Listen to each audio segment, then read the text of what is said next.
So if this is how an economy is supposed to grow, like this, why does it do that? Why do we have an upper turning point? Well, let me give you an analogy. Let me tell you a story. Let's suppose that all of your professors have empowered me, I like this, empowered me to assign to you an 8-page, an 8-page written assignment, a research paper, due tomorrow at 8 a.m. And I'm not going to stop talking until about 10. So you guys are going to be doing what? Burning the midnight oil? Yeah. And so what do? You go back home, you start thinking about a topic, you sit down at the computer, you start typing, and what happens? You pull out the caffeine. Yummy, delicious caffeine. Pull out the no-dos, you got the coffee, and then what happens? It's off to the races. Woo! Then 2 o'clock in the morning comes along and you're not done with the paper, but what's happened? Caffeine's worn off. Well, you're not done with the paper, so what do? Need more caffeine, yeah! So you pop some more no-dos, you take some Mountain Dew. They don't have Jolt Cola anymore, do they? It's like twice the sugar and all the caffeine, or no, twice the caffeine and all the sugar. Good stuff. So, does the same amount of caffeine give you the same jolt? No, what do you have to do? You got to up the dose. 6 o'clock in the morning comes around, you are not done. But what's happening? You're falling over. What do? More caffeine. 8 o'clock in the morning comes around, you go up to your professor, you slam the paper down, take that! And then you go back and you do what? You crash. You crash.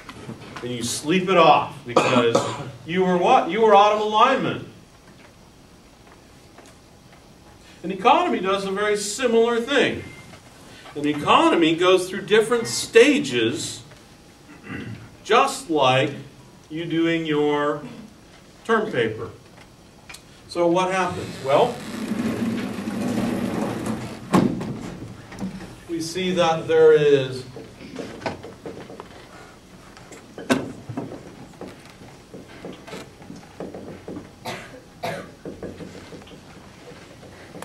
we've got our artificial credit expansion, followed by a boom, followed by a crunch, which can either come as a real resource crunch, or as a credit crunch, or both.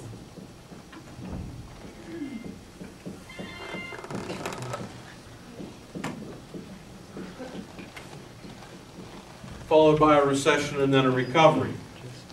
So, what happens? Well, the economy gets its caffeine. Now, what's the caffeine for our economy? Well, it's credit. Where does credit come from? Credit comes from the Federal Reserve. Who's the Federal Reserve? The Federal Reserve is our central bank. What do they produce? What do they create? Well, they create these little guys. These. And where do they come from? What's the source? Well, I know they're printed by the U.S. Bureau of Printing and Engraving, but what's backing them? And the answer is nothing. Nothing backs these. Not gold, not precious metals, just faith. The full faith and credit of the U.S. economy. Where do they come from? They come from a black hole of nothingness. How does the Fed create them? It goes into its computer, enter, $1 trillion. Ta-da! I wish I was joking. It literally just creates these little guys out of nothingness. It doesn't even have to print them. It just types it into the computer and then all of a sudden, boom, ta-da, money. It's like magic. But does that produce more real things? Like this? Or this? Or capital equipment that makes us more productive? None of that. So that's the caffeine that gets the economy on an artificial boom. It lowers interest rates. It gets entrepreneurs thinking that the economy is saving more than what it really is. And as a result, businessmen start investing. And when they all start investing, we're on a boom. Suppose I'm building houses and I have enough houses or enough bricks to build 5 houses. I take a $100,000 loan and I start building the foundation for 6 houses. Can I do that? I can start 6 houses, sure. But I don't have enough bricks for 6 houses. So what do? Well, I need to buy more bricks. And so what happens? When my brick supply is running a little low, I say, hey, I need to buy more bricks. Well, so does everyone else. And when that happens, what happens to the price of bricks? It starts going up. We encounter a real resource crunch. We see that costs are going up. When costs start going up, does that $100,000 that I initially borrowed, is that enough money now for me to finish my project? No. So what do? I got to borrow more money. And because I'm halfway in the middle of my project, what interest rate am I going to be willing to pay to get that short-term financing? Pretty high. So what do we see happen to interest rates? Boom. Short-term interest rates go up. We see the yield curve, which is a distribution of interest rates from overnight through 30-year. We see the short end skyrocket, jump up, it inverts. And what we've seen is that every 4 to 6 quarters after an inverted yield curve, we have a recession. What's the other scenario? The other scenario is that the Fed says, hey, interest rates and inflation is getting too high. We need to raise interest rates. And all of a sudden when they do that, credit crunch. Interest rates go up, and again, we're at that upper turning point. Because why? Because entrepreneurs were given the wrong signal.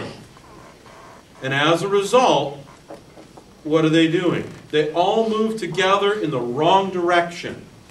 And now, they're stuck. They're on that artificial caffeine boom.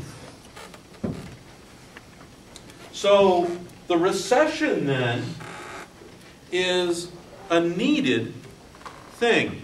It's necessary to liquidate